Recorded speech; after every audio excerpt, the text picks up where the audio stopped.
परभणीमध्ये सोमनाथ सूर्यवंशी याची तुरुंगामध्ये पोलिसांनी जबर मारहाण केली आणि त्यामुळे त्याचा मृत्यू झाला। ही गोष्ट खूपच निषेधार्ह आहे।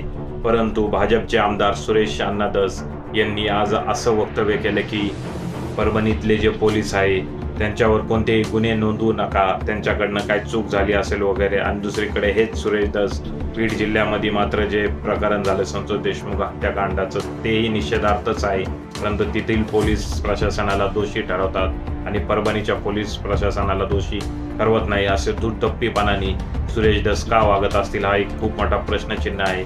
सुरेश धस असं वाटत आहे की ते आपले जे नेते आहेत देवेंद्र फडणवीस यांना वाचवण्यासाठीच ते या दोन्ही लढामध्ये उतरले आहेत। देवेंद्र फडणवीस हे कसे चांगले नेते आहेत, त्यांचीच ते बाजू घेत आहेत।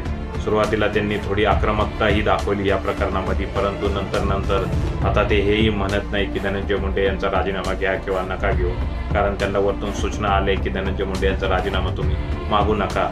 त्यामुळे सुरेश धस हे फक्त आपल्या राजकीय फायद्यासाठीच बीड आणि परभणीच्या प्रकरणामध्ये उतरले होते की नाही उतरले होते, काय वाटते तुम्हाला? कमेंट करा।